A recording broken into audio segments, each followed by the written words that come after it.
ओम गं गणपते नमः। आप सभी का मेरे चैनल पर बहुत बहुत स्वागत है। आप सभी पर ईश्वर की कृपा सदा बनी रहे। इस वीडियो में हम जानेंगे कि जया एकादशी कब है और जया एकादशी की व्रत की कथा सुनेंगे।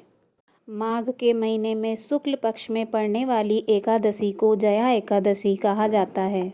माना जाता है कि इस एकादशी पर विधि विधान से भगवान विष्णु का पूजन किया जाए तो घर में सुख समृद्धि आती है और पापों से मुक्ति मिलती है।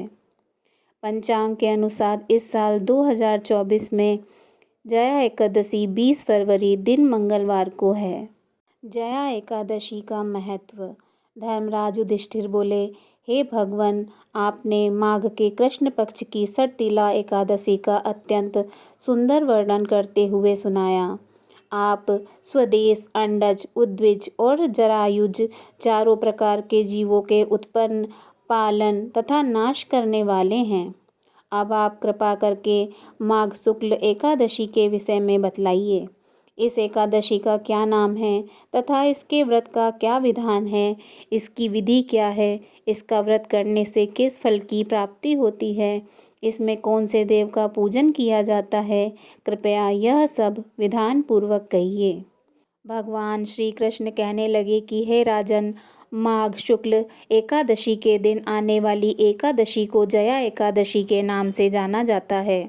इसका व्रत करने से मनुष्य ब्रह्म हत्यादि पापों से छूटकर मोक्ष को प्राप्त होता है तथा इसके प्रभाव से भूत पिशाच आदि योनियों से मुक्त हो जाता है। इस व्रत को विधि पूर्वक करना चाहिए। अब मैं तुमसे पद्म पुराण में वर्णित इसकी महिमा की एक कथा सुनाता हूँ। देवराज इंद्र स्वर्ग में राज करते थे और अन्य सब देवगण सुखपूर्वक स्वर्ग में रहते थे। एक समय इंद्र अपनी इच्छा अनुसार नंदनवन में अप्सराओं के साथ विहार कर रहे थे और गंधर्व गान कर रहे थे।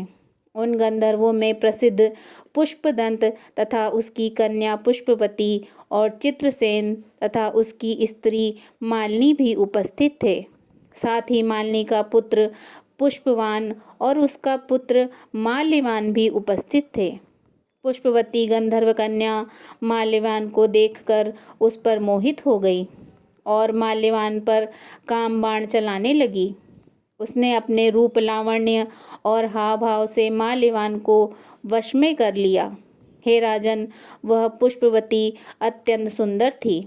अब वे इंद्र को प्रसन्न करने के लिए गान करने लगे, परंतु परस्पर मोहित हो जाने के कारण उनका चित्त भ्रमित हो गया था।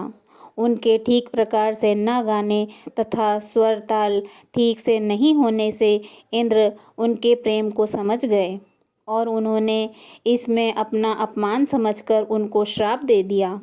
इंद्र ने कहा, हे मूर्खों, तुमने मेरी आज्ञा का उल्लंघन किया है, इसलिए तुम्हारा धिक्कार है। अब तुम दोनों स्त्री पुरुष के रूप में मृत्यु लोक में जाकर पिशाच रूप धारण करो और अपने कर्म का फल भोगो।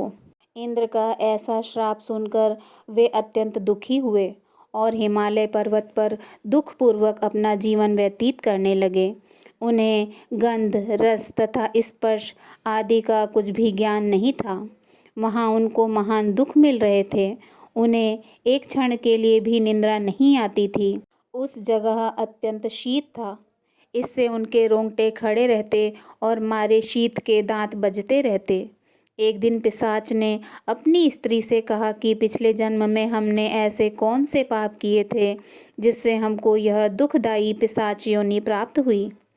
इस पिशाच योनि से तो नरक के दुख सहना ही उत्तम है, अतः हमें अब किसी प्रकार का पाप नहीं करना चाहिए। इस प्रकार विचार करते हुए वे अपने दिन व्यतीत कर रहे थे। देवयोग से तभी माघ मास में शुक्ल पक्ष की जया एकादशी आई। उस दिन उन्होंने कुछ भी भोजन नहीं किया एवं अच्छे अच्छे कार्य किए, केवल फल फूल खाकर ही दिन व्यतीत किया और सायंकाल के समय दुखी अवस्था में पीपल के वृक्ष के नीचे बैठ गए। उस समय सूर्य भगवान अस्त हो रहे थे। उस रात को अत्यंत ठंड थी, इस कारण वे दोनों शीत के मारे अति दुखी होकर मृत के समान आपस में चिपटे हुए पड़े रहे। उस रात्रि को उनको निंद्रा भी नहीं आई। जया एकादशी के उपवास और रात्रि के जागरण से दूसरे दिन प्रातः होते ही उनकी पिशाच योनि से उन्हें छुटकारा मिला। अत्यंत सुंदर गंधर्व और अप्सरा की देह धारण कर सुंदर वस्त्राभूषणों से अलंकृत होकर उन्होंने स्वर्गलोक को प्रस्थान किया। उस समय आकाश में देवता उनकी स्तुति करते हुए पुष्प वर्षा करने लगे। स्वर्गलोक में जाकर दोनों ने देवराज इंद्र को प्रणाम किया। देवराज इंद्र उनको पहले की भांति देखकर अत्यंत आश्चर्यचकित हुए एवं पूछने लगे कि तुमने अपनी पिशाच योनि से किस प्रकार छुटकारा पाया, हमें भी बताइए। माल्यवान बोले, हे देवेंद्र, भगवान श्री हरि विष्णु की कृपा और जया एकादशी के व्रत के प्रभाव से ही हमारी पिशाच देह छूटी है।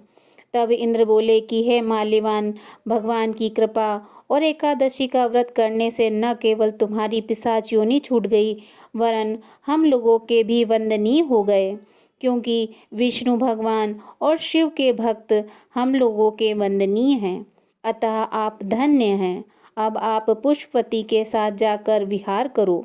भगवान श्री कृष्ण कहने लगे कि हे राजन युधिष्ठिर, इस जया एकादशी के व्रत से तुच्छ योनि से भी मुक्ति मिल जाती है। जिस मनुष्य ने जया एकादशी का व्रत किया है, उसने मानो सब यज्ञ, जप, दान आदि कर लिए।